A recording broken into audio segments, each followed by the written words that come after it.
Pour accéder à la zone client, il faut se connecter.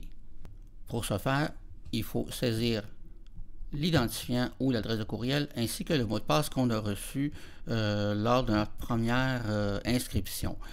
Si on a oublié son mot de passe, on peut cliquer sur mot de passe oublié.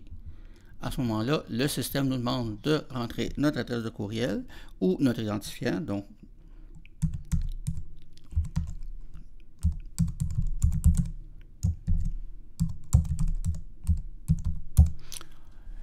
et lorsqu'on clique sur générer un mot de passe, le système nous envoie un courriel à cette adresse-là. Donc, si je vais dans mon logiciel de courriel, je reçois un courriel ici qui me donne un lien qui permet de choisir un nouveau mot de passe.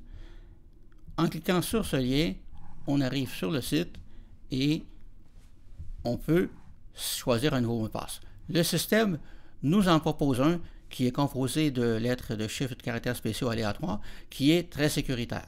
Si on ne l'aime pas, on peut le remplacer. Donc, j'ai cliqué 3 fois pour sélectionner tout le texte et on met notre propre mot de passe. Pour avoir un mot de passe sécuritaire, la meilleure façon, c'est de choisir une phrase. Exemple, cette phrase-ci, je choisis toujours un mot de passe le plus sécuritaire possible. Alors, on met ici la première lettre de chacun des mots de notre phrase. Donc, je choisis toujours. Et on a intérêt de mettre aussi des chiffres et des caractères spéciaux dans notre mot de passe pour qu'il soit considéré comme sécuritaire. Ici, on voit que le système nous avertit déjà que ce mot de passe-là est très faible.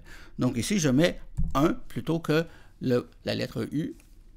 Mot de passe, et encore plus, au lieu de mettre le P pour plus, on peut mettre le caractère plus, sécuritaire, possible. Et là, maintenant, on a un mot de passe qui est fort. Si on regarde le mot de passe, ça a l'air de composer de lettres et de chiffres et de caractères aléatoires, mais en fait, on sait, nous, qu'il y a une phrase derrière ça qui nous permet de nous souvenir du mot de passe. Alors, on clique ensuite sur réinitialiser le mot de passe. Et, bon, le système, j'ai ici, moi, j'utilise le Shell 1Password qui me permet de mémoriser tous mes mots de passe de sorte que je n'ai pas à m'en souvenir moi-même. Donc, je peux enregistrer ici l'identifiant dans 1Password. Ce que je ne ferai pas dans ce cas-ci, puisque de toute façon, je ne vais pas garder ce mot de passe-là très longtemps. Et si on retourne maintenant sur le site, donc je peux fermer cette fenêtre de 1Password là.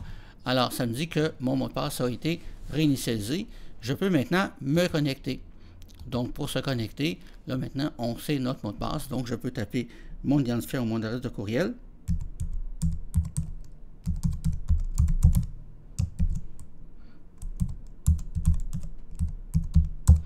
Et je peux taper ce mot de passe-là maintenant.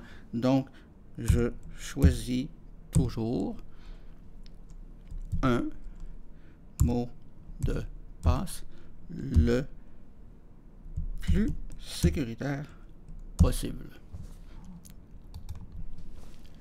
Alors encore là, évidemment, 1Password veut qu'on s'en souvienne, Safari aussi.